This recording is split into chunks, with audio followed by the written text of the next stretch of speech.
Hi there. I'm Mary Woolley, the President and CEO of Research America. Thank you all for joining this Alliance discussion. And thank you for being a member of Research America. If you are not a member, actually, your organization, please be in touch with Donald Cook, Associate Director of Membership and Development Operations, whose email is in the chat for information about joining the Alliance. And we do welcome you. And just to keep in mind as I go through this presentation on our recently released survey data, keep in mind that if you have a question or want to make a comment, just type that into the chat and we'll get to as many of those as we can as we proceed here. So today we're sharing findings from our newly released 2026 National Public Opinion Survey, which is something that we do every year and have done every year for almost 35 years. For the last 26 of those years, the American Medical Association, or the AMA, has sponsored our commission survey work, and we are grateful for them for that support. The survey, I think you'll find, reveals some surprising to many new findings. It's going to be fun to talk to you about it. So with help from you, Jacqueline, let's proceed. Next slide. So the methodology we use, or rather our survey firm uses, is the same as that of Pew and various media groups and many others who conduct public opinion surveys, and that's reasonable and appropriate. What we want to emphasize, what I want to emphasize to you, though, is like all public opinion surveys, these are snapshots of a moment in time. We do have the advantage, however, of trend data over many years. So when that's relevant, I'll be calling out some of that. And we just have a treasure trove of information. You can find that all on our website. So rest assured, you don't have to take pictures of what you're seeing. You can easily get to it on our website. So next slide. So this is a question we started asking a couple of years ago, which I think is enormously relevant, including relevant to political actors, our elected officials, but to all of us as Americans. We asked people what they thought, that when children who are growing up today, do you think they'll be better off than people are now, about the same, or worse off? And you can see with some differences among political ideologies, and these are ideologies as self-selected by respondents to the survey, you can see that there's more concern now, that there's a higher percentage of people saying that young people, children, will be worse off. That's really quite concerning, and not only to elected officials who don't want that kind of trend happening on their watch, but it's concerning to all of us. So the next slide, because we dig further on this one. We asked those who said that children would be worse off why they think that is. What's the reason for that? And number one is inflation, which is an overall concern, as you know, from many, many public opinion surveys that we hear about every day. And then the second one is too much time on social media. And we also know that that's something that we're aware of through the media, through our own friends and family. And you can see the array of other listed reasons, including indications when there's significant increase or decrease in how these items have moved up or down just since last year.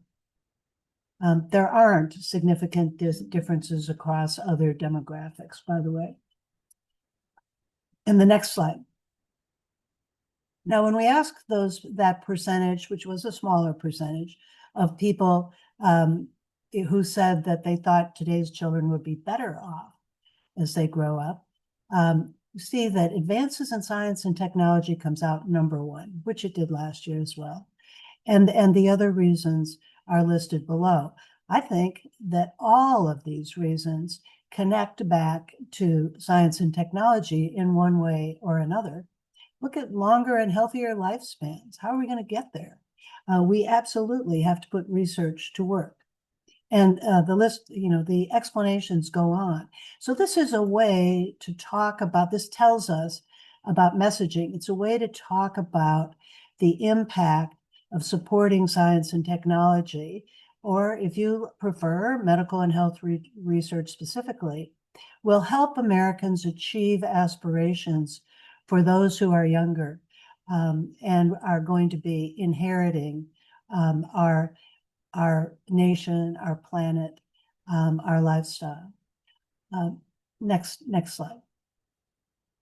Now, when we get specific in questions about investing more taxpayer dollars in science and technology, you can see, and this might be surprising to you, that this has increased up 5 points from 2025, and it's quite robust support. We're over 2/3 of the overall population saying that Congress should invest more in science and technology, with Democrats being even more likely. And let's go to the next slide. In this one, we see a question that clearly is only going to be asked in 1 year, and that's this year, our 250th national anniversary or birthday. And I think there's so many things to take away from this slide. One of them is that all of these items rate over 50% in the very important comments from our respondents. And if you add very important and somewhat important, which is crucial to do, you can see that they're all very highly supported. And that means that not only do we have a lot of aspirations and hopes for our nation going forward, but that's almost universally agreed upon. The fact that there's a ranking is created just because more people said, for example, food and water security, then said at the bottom, scientific leadership. But I want to emphasize that none of these are low. Not a single one of them is low. And that means, that our elected officials have a lot of work to do. And we who wish to influence them have a lot of work to do as well. Next slide.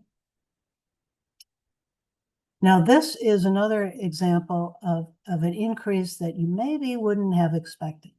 And that is, you see the little green caret there, the percentage who say, across the respondents, who say strongly or somewhat agree with support for basic research has gone up just since last year.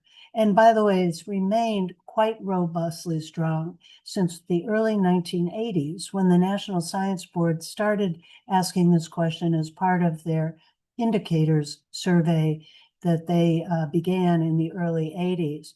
They stopped asking the question sometime after that, and we picked it up verbatim. So this is exactly the wording that's been probed for, since the mid-80s, so 40 years plus.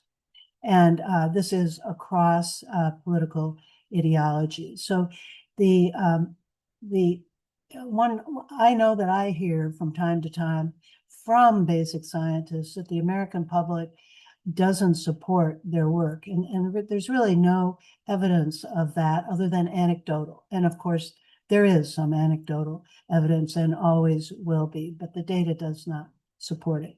Next slide. Now, this is another thing that we were a little bit surprised about, new question, because it wasn't relevant before. So we asked respondents how informed they feel about canceled federal programs or budget cuts that could impact science research and innovation. And 45%, fully 45% say they are, or 45% say they're not very or at all informed, with more than that, a higher percentage, 51% saying they are. So then we went further on the next slide. and asked people if they were concerned. Started out by saying, "Are you informed?" And on the next slide, please, it'll show concern. I think we're stuck on advancing slides, maybe. There we go. So you can see that of those who are informed, 8 in 10, fully 8 in 10, are concerned about the potential cuts. So that's in my opinion, a higher percentage informed, but I'm not really surprised that those who are informed are concerned because they're paying more attention, perhaps, than the other roughly half of the population. So in the next slide, nearly 9 in 10, now that's just an overwhelming percentage, say it's important for candidates, we know this is an election year after all, to champion faster medical progress. And, in terms of messaging, we know and we say, and I trust you do as well, that research and innovation are important parts of achieving medical progress. They're not everything that's needed to achieve medical progress, but a very important part of it. So we're urging more candidates, all candidates really, if we get to that point, to talk about what they will do to assure faster medical progress. And we urge you to do the same thing. Urge your candidates running for office. Thank you. Next one. Next slide. And this relevant, again, to running for office this year. 7 in 10 respondents say they would be more likely to support a candidate who favors increased spending on medical and health research. Now, not surprisingly, those who self-identify as independents are not as strong in their support. And it's well known that independents are much more likely to be libertarian in their outlook and in general are less supportive of government spending on everything. And so that's not surprising. And in the next slide, this is an interesting question that we've been asking for some time. The question is, what would you say is the single most important health issue facing the nation? And just to give you an idea of how very long we've been asking this, in the early mid-1990s, HIV/AIDS was number one. And that's not surprising for any of us who were alive there or are alive then or are well aware, and that's probably everybody, that was a time when a diagnosis of AIDS was a death sentence. Thanks to research, it no longer is. It's much more similar to diabetes. So we can assure that people, thanks to research, we can assure that people have long and thriving lives, but we aren't at the end goal yet. We haven't defeated diabetes or HIV/AIDS and a host of other diseases and disabilities, but they're no longer considered the number one health issue facing the nation. Now, here we see that the cost of healthcare is number one and growing significantly since last year. And with mental health and other items on here that are arguably quite strongly connected to mental health, high in the ranking. Now, that was not the case, either of those, in the early 90s or 20 years ago or 10 years ago. But they started moving up. I'm talking about mental health issues here. They started moving up. And just over the past 5, 6, 7 years, the cost of healthcare has rocketed to the top. And I'm sure we all are well aware of how big a concern that is to the American public. So next slide. Now, again, perhaps this surprises you. Actually, doesn't surprise me because it's been a strong, strong reality for decades that the public has very strong confidence in nurses and doctors. And usually it is nurses coming in first over doctors, but they're both very strong. And again, you should, think about combining the great deal and fair amount here. So this is interesting that confidence in scientists increased 5 percentage points from last January, and is in fact its highest since 2020, confidence in science. It dipped a little bit after that, and that's, as you all know, is when we were going through the pandemic years. But this is useful information to keep in mind, and should, I think, empower those with clinical and research training or both, to not hesitate to engage with the public, to speak out, know that public confidence is strong. And I'll show you other examples of that. And you might also notice on this, it was not strong, and that's been true for decades as well. Down at the bottom there, elected officials. And they know that, by the way. And it's one of the reasons they like to be seen with, photographed with, on stages with nurses, doctors, and scientists. So if you have that opportunity or can make that opportunity, please do it. You have a willing partner down there among your elected officials who know full well that the public is more confident in others than themselves, in those professionals at the top of the list. Next slide.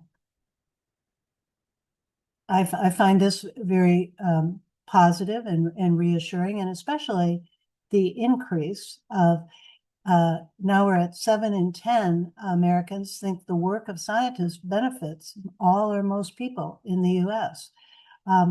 We'd like to get that, all of us would like to get that to 10 of 10, to 100% of people believe the work of scientists benefits them. And that's well worth thinking about. How do we keep that percentage growing? And that means engaging, being in touch with, listening to all those skills that effective advocates put to work when they're being effective, in fact. And the next slide. And these are sources. This is not the same as confidence, but it tracks it closely. Trusted sources of medical and health information. You can scan over this and again see the contrast between those at the top and those at the bottom. And it's worth thinking about why it is that the science community often entrusts to the media of various kinds the sharing of information to the public, even though we know that the media is not well trusted by the public. So I think this means it's time for more individuals in the science community, including the clinical sciences, to be speaking out and not relying on the media, which can get it wrong, let's face it, not always. And it's useful to talk through the media because it's out there, it's real, and it's important. But the scientist, the health professional, the public health official, you are the trusted voices. Next slide, please. Now, in the not so good news department, and this has been true for some time, only about half of Americans can name any medical or health research institution anywhere of any kind. That's really discouraging. It's a mark of the invisibility of research. And I'm often asked, well, what do people think is going on in medical centers, in their own universities, so forth? Well, I can tell you what they think. They think, let's take the university example, they think that students are being educated. Of course, that's true. And they think that they may think that discoveries are being made, but that's not the first thing they're thinking about. They're thinking about the educational component of universities. And when it comes to medical centers, they know that doctors and nurses and other health professionals are being educated. They don't necessarily know that research is being conducted. So we have to do a better job of identifying research with the very institutions that are conducting it. So in the next slide, another piece of not good news that's been true for some time, although it's gotten a little better, and that's good news. This question is about awareness that science and tech research, research in general, in the US is conducted in all 50 states. Not everybody knows that. And this ends up getting reflected in the elected officials' awareness themselves. When you think about the fact that every state has 2 senators, and if the constituents in their state aren't even aware that science is happening there, the likelihood that they're speaking to their senators or voting for support of research because they know it'll benefit their state is diminished significantly. So being more visible, and that involves individuals being outspoken, not just the institutions, but the individuals in them, is really important if we want to drive up these percentages. Next slide. This is another version of this, that medical and health research is conducted in all 50 states, which indeed it is, but that's not known. Next slide. Only a quarter of Americans can name a living scientist. If you've been following our work, you know that this has been true for quite a long time, although it is a little higher than say 20 years ago, when it was more like 18%. So that's good, that's progress. But one would hope that we can make this percentage continue to go up, rather than down as it did last year.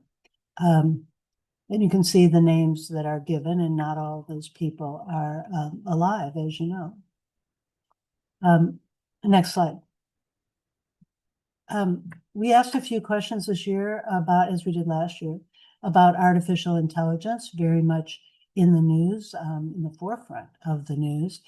And if you're not aware of what Dario Gil at the Department of Energy is the director of the energy office there, the research office at DOE, is working on, you know that he's driving supercomputing in a way that will put it to work to accomplish goals the likes of which we can only dream about right now. And artificial intelligence is part of it. It's not the whole thing, but it's in and of itself not the answer. It's a platform for finding answers. And meanwhile, in sampling the public about whether they think overall that artificial intelligence will bring about advancements to improve my life or present significant risks, we see a higher percentage saying risk and a lower percentage saying they're not sure. So people are becoming more aware and forming judgments. And I think you'd expect to see the same thing if you were surveying people. So next slide. This makes the point really that I just covered about a change we've seen over a few years of asking this question, and we'll continue to track it, of course. Next slide. Now, again, this may surprise you, given all the negative attention to the safety of vaccines that we see in the media and in other fora. But what we see here is that confidence has gone up since just last year, and that it is different across different political ideologies, but it stays high for all. Those are high percentages, 91, 75, even 65 is a high percentage. Next slide. And it's a little more on vaccines, which has stayed pretty much the same since we last asked it last year. You can see attitudes. There are people who are worried. We know that, and that's a signal that more engagement with and trying to understand what those worries are with the public, rather than blaming people for their concerns or their worry. It's important to engage with them, to listen, and in doing so, you may not persuade someone to change their mind, but you will learn a lot, and that's important to the community to better understand public attitudes. Next slide. Now, a difference that I didn't cover, but is important, is that for some years now, I'd say 6 or 7, we've seen a dip as we look at demographic responses to responses via demographics. We've noticed that the youngest cohort surveyed, 18 to 24-year-old demographic, is less likely to be positive, shall we say, about research. And this past year, we took a deeper dive into that trend. And this slide hits a few of the points that we learned in our research, which we were fortunate to have support for from the Sloan Foundation and others. So we think it's important to for us and for you all, our members and friends, to make sure that messaging to specific demographics, in this case, our future, the youngest demographic that's surveyed, is responsive to their worries and concerns and their interests. All the news is not bad by any means, but it does take a nuanced approach. And actually, that's true across a whole range of demographics. But this one is quite striking and concerning. So I'll just let that kind of sink in there a bit. Some of it's not all that surprising. If jobs are scarce, this is the demographic that would be most likely to care about it, you would imagine, and it's true. Next slide.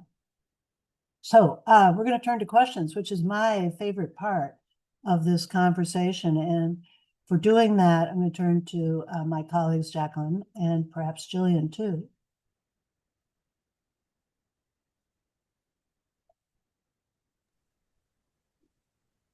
Thanks, Mary, for that fantastic presentation on our survey data.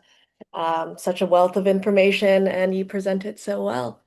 So I'm going to read through as many audience questions that time allows. So for the first one, considering the current stakes in our country, how do you think science and innovation will be affected, if any?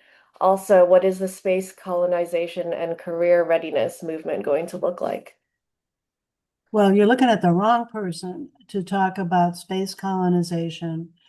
That's for sure. So I'm going to pass on that one. And we didn't, to make it clear, we didn't ask any questions that even got close to that topic. Career readiness, which I take as a concern about, are we educating and preparing enough young people in the STEM fields? And I think the easy answer to that is no. That does not particularly come through in our survey, although we do have a question, and have for years, about support for K-12 STEM education, which is very strong public support. Not necessarily happening, increased STEM education, but the support is strong. And I also like to say that it's important that we continue to attract foreign talent in the STEM fields, but also grow our own talent. But as I said, this isn't a big emphasis in our survey, so I don't want you to take away that message. As to the, quote, current stakes in our country, I'm not exactly sure what's implied there, but there is an election coming up. So I hope that from my remarks and our data, you have a sense of how the American public really doesn't want cuts in science, and reinforcing that message every opportunity you can get is the work of advocates, and I believe we're all advocates. Thanks, Yes, Jacqueline. I agree. Thank you, Mary. Our next question, what can individual science and medical professionals do to better translate expertise into public good outcomes in times of uncertainty and daily living challenges? So I'd say, number one, anybody who's in the science or medicine field should keep doing what they're doing. Keep doing that research. Keep being a splendid clinician. And then, in addition, take a little time to talk to people in your world. I don't mean with a microphone standing on a stage or in front of a camera, although that's fine for people who are comfortable doing that. Um, but rather, I'm talking about your day-to-day engagement with people who aren't science trained, and talk to them about what you're doing, but most importantly, ask them questions. Ask them to ask you questions. You can start out by saying, um, I work for you and we haven't checked in a while, and I wonder if you have any questions about what I'm doing. Because it's concerning that we may be getting some cuts to government funding in particular for science and technology in general. Maybe you haven't thought of that or aren't concerned about it, but if you like and you're willing, I'd like to learn from you.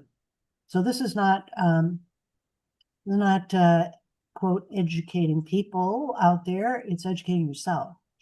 And that typically has the effect, or often anyway, has the effect, we know from a lot of feedback we get, that has the effect of creating awareness and often support.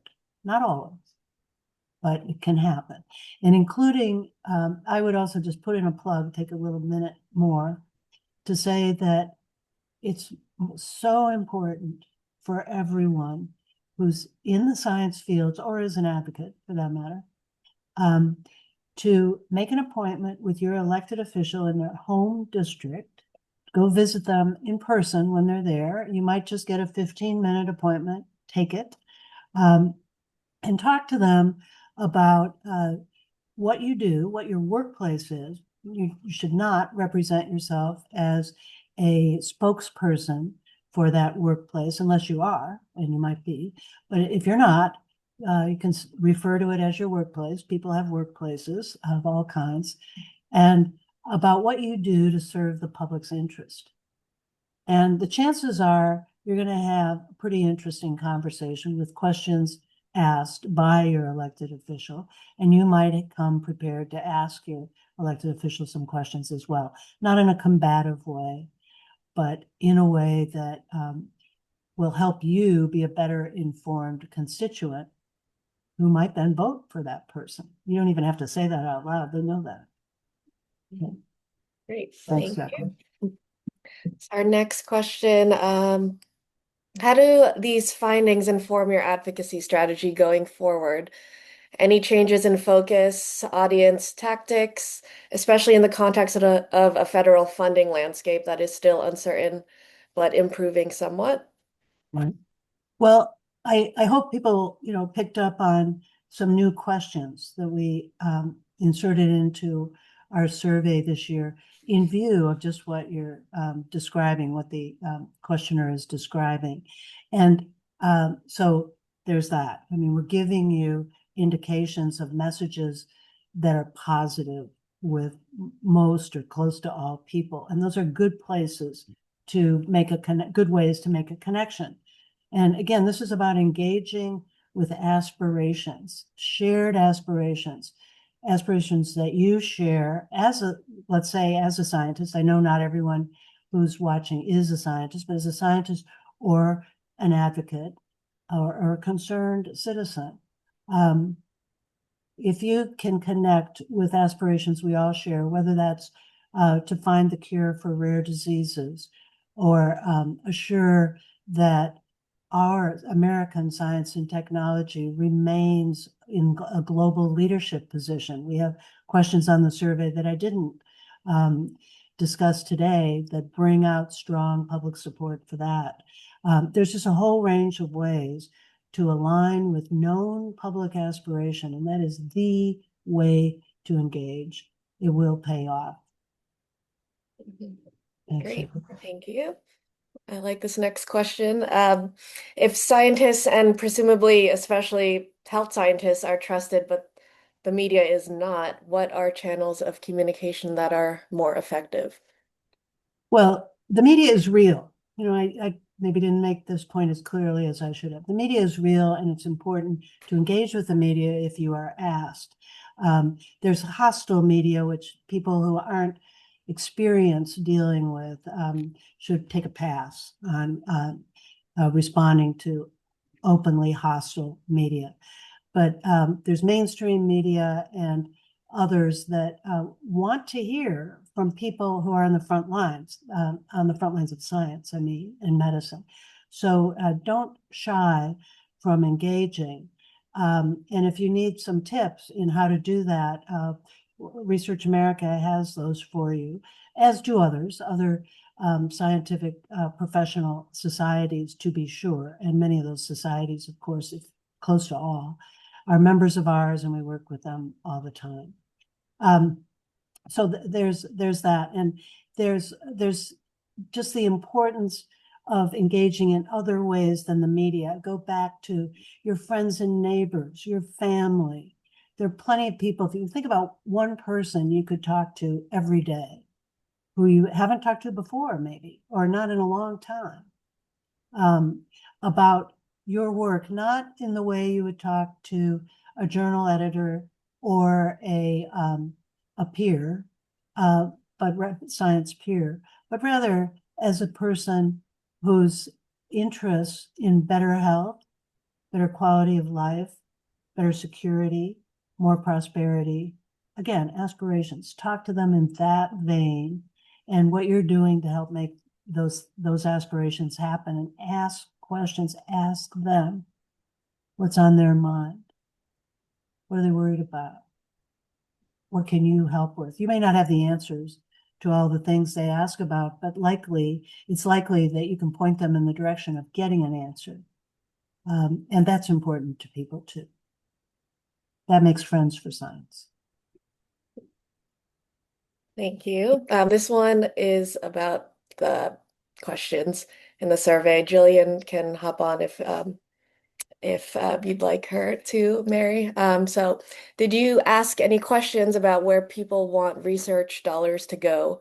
What issues, and what were prior years' responses to that AI question?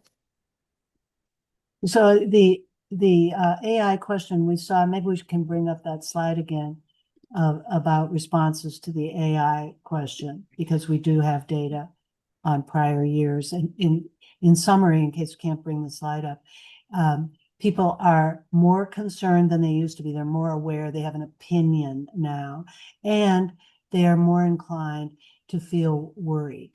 And that's, I think, consistent with watching, being aware of the controversies that are going on around guardrails for AI, for example, right now. But we do have that information. It's in the deck. The first part of that question, I'm sorry, I already forgot. Pull it up. It wasn't about AI. was. Did you ask any questions about where people want research dollars to go? What issues? No, we did not. And Jillian, correct me if I'm wrong. Yeah. Yeah, we did not. I would just say, Mary, that for issues that are most important to people, the question we went over about cost of healthcare, mental health, like that, we didn't ask people specifically where they wanted their dollars to go, but we did ask them which health issues they care about the most. And that's, I think, the slide that would be most relevant to that question. Right. One way or another, solve those problems is what people are saying. And we know, people on this call today know, that research can help solve those problems. There's no question. Yeah.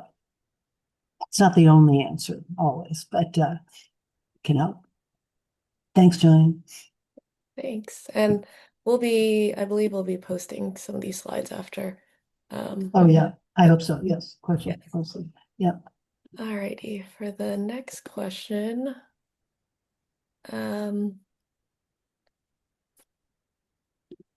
just waiting to see which one. Let's go with if scientists and researchers and doctors are trusted, how have skeptics grabbed the spotlight and media attention? What a good question.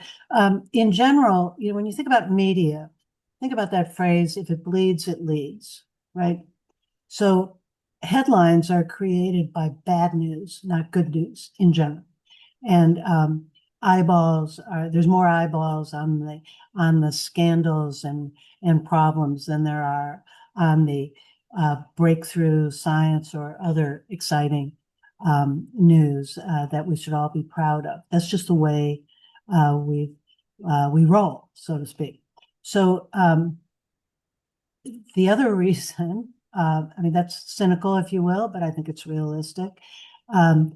The other thing I often say about skepticism is that the unfortunate tendency in some quarters of science to be angry about public skepticism is not helping any of us.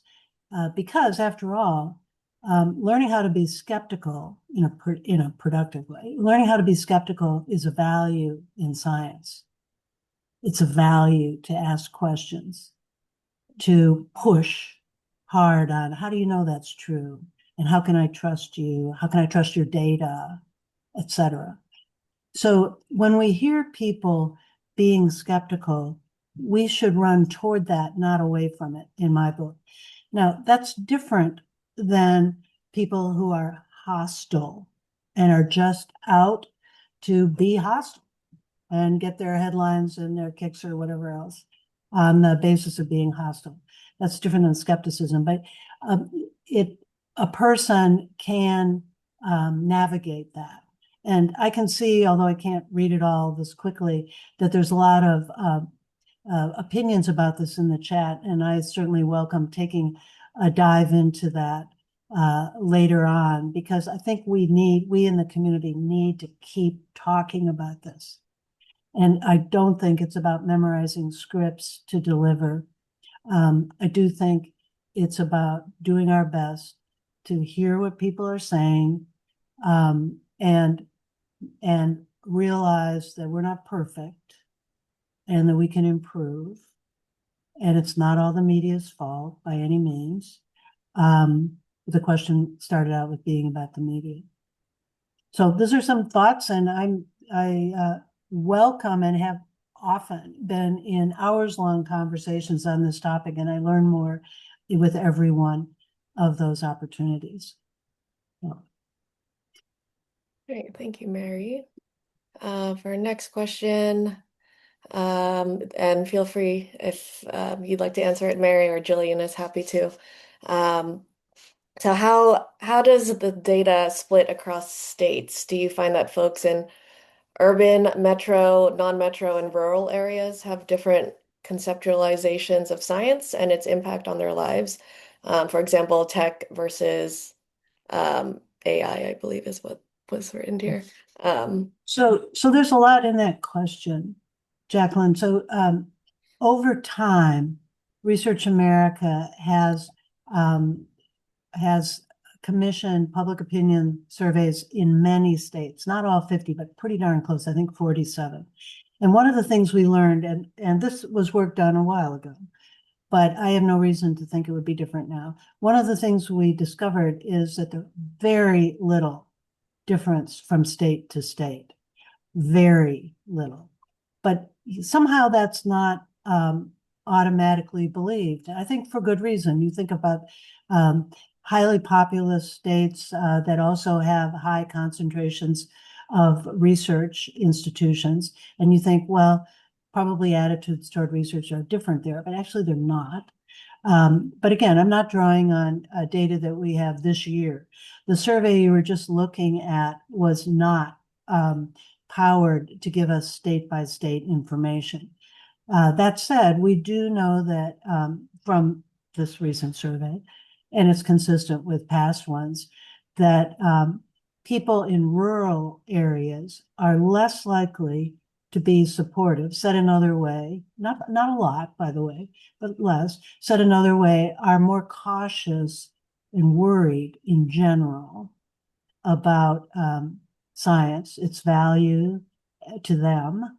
And let's face it, sometimes its value has not reached them, in fact. And healthcare is a very good case in point, actually. in that regard.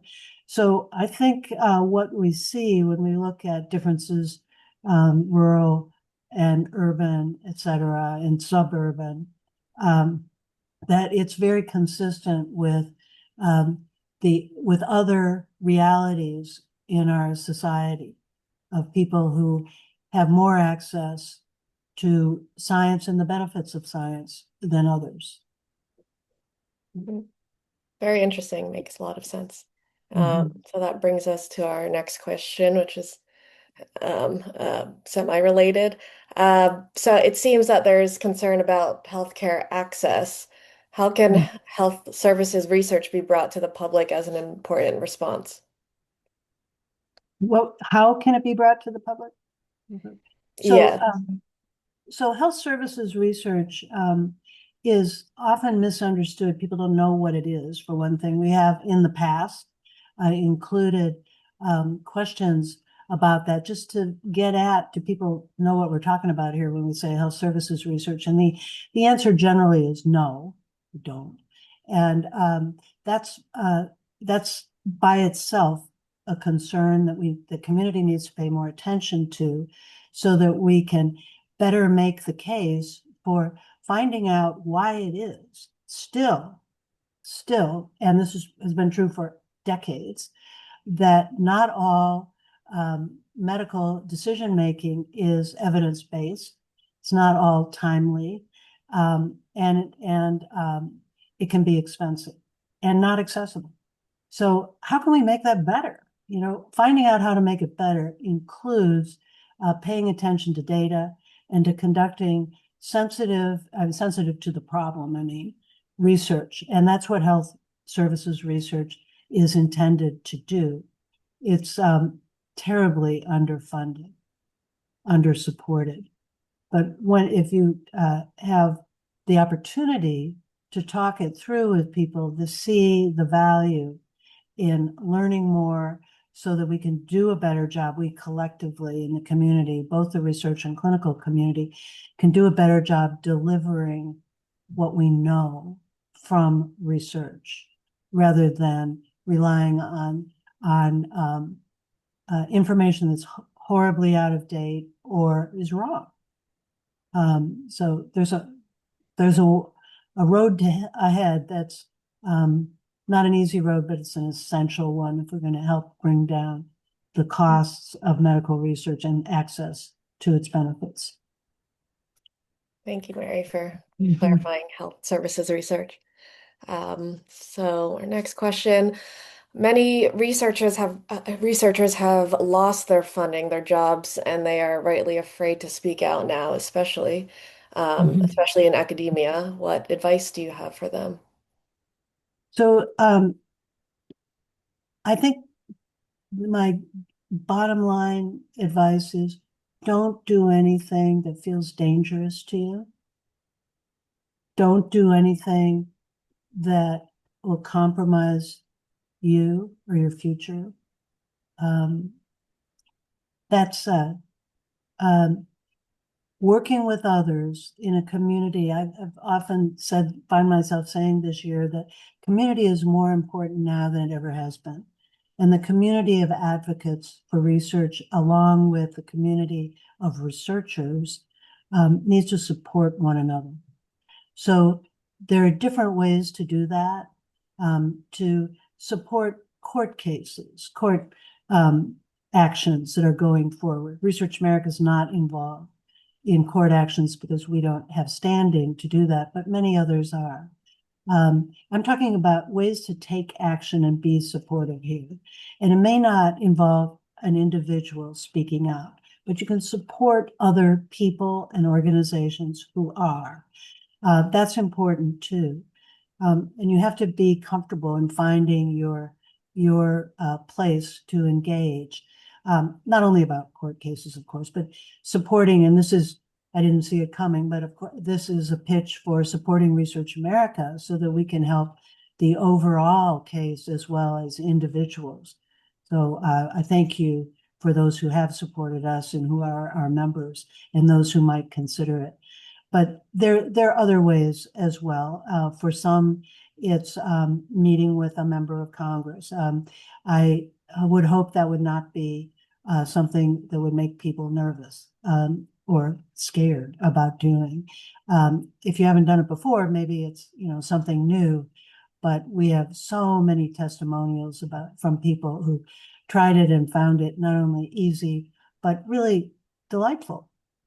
They were asked questions they could answer, and some they didn't know the answer to, but could point that elected official to others, and found out, in addition, how many things they have in common living in that congressional district or in that state. And that's a wonderful way to relate to people, knowing that those are the people who work for the public, and so do you. Yeah, Yes. thanks. Sure. This one is from the chat. Scientists are highly respected, but then why do so few Americans enter the academic or industry research pipeline?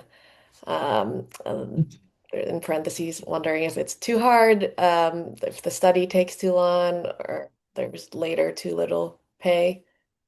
Yeah, I think those are reasonable explanations. And I would also add to that the caliber of K-12 education has definitely declined in this country, so that there's less of a basis, a sort of introduction for kids to what it might be like to pursue a career in science.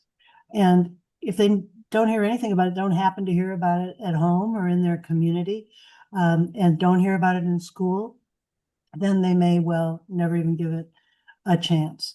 But it's also perceived to be, those other points were good, it's perceived to be hard and maybe too hard, and takes a long time to get to a level where one can support a family. These are facts, they're not secrets. And it's possible to make more money doing other things. But those are all real concerns. But I think there are ways to intervene in positive ways early on. And one of the things that we're going to talk about education, especially K-12, one of the things I always urge people who want to make a difference, people who are in the science community who want to make a difference, is run for the school board in your community. Or if it's not elected, find out ways to be a volunteer member or serve on a committee. Get involved with your school board and give them the benefit of your expertise as a scientist or an advocate for science, so that when decisions are made about curriculum, about opportunities after school, and a whole range of other things, science is thought about instead of ignored. Think about it. Definitely, I will have a child in K-12 school soon, so I will definitely get involved with the board.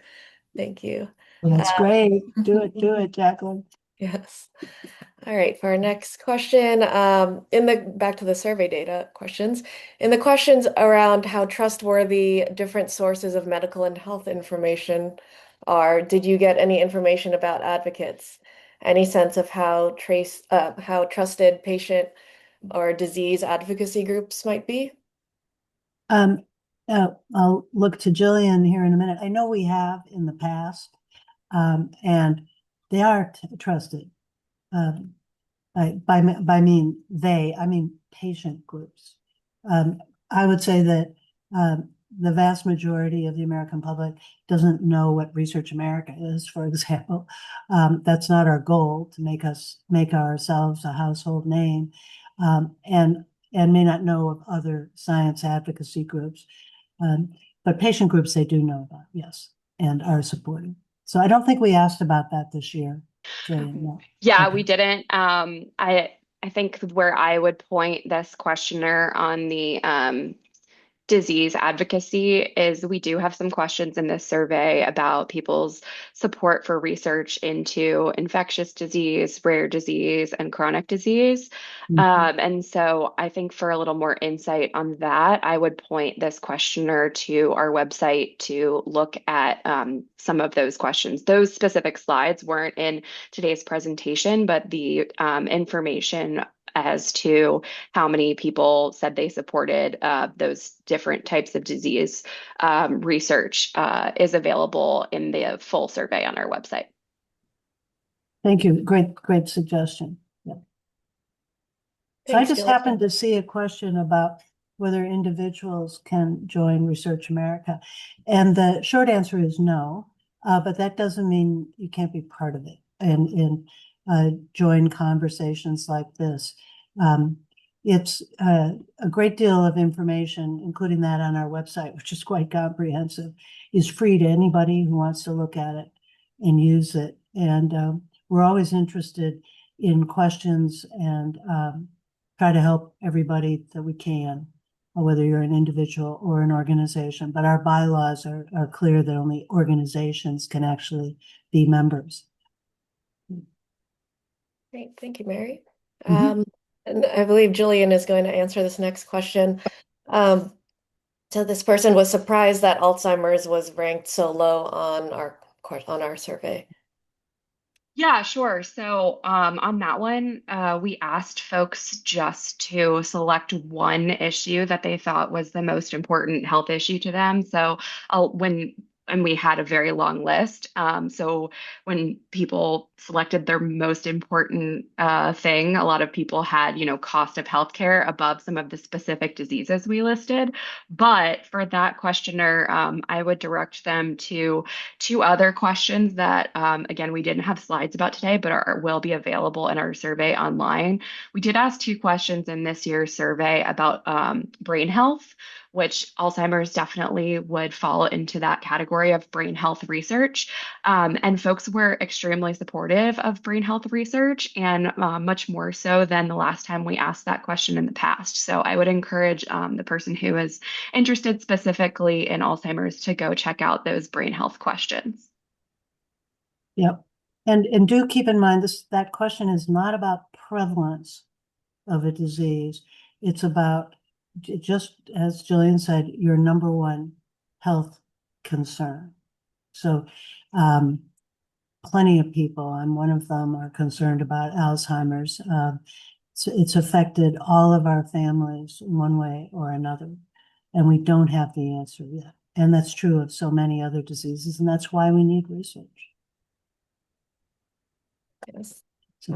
Thank you, Mary. So I think we have to wrap up, right, Jacqueline? Yes. Thank you so much to the audience. But I'll turn it back to you, Mary. Okay, so thank you for all these questions, and I can't wait to look at everything that came in the chat as well. It's a great honor to be the president and CEO of Research America. And one of the things that I find just a pinnacle aspect of every year is taking a look at what we're learning from the American public. And it was really President Lincoln, who made this point over and over again about the importance of public opinion, that really nothing is possible without it. And what he meant, of course, was that nothing is possible politically. Real change is not possible without it. It translates to votes. It translates to change. It translates to making a difference. And we've been committed from the almost very beginning of Research America to keeping a finger on the public pulse. And more groups are doing that now, which is wonderful. It's appropriate because it guides messaging, it guides choices that we make as advocates. And I hope will continue to be helpful and useful to all of you. So thanks for being with us. Have a great day.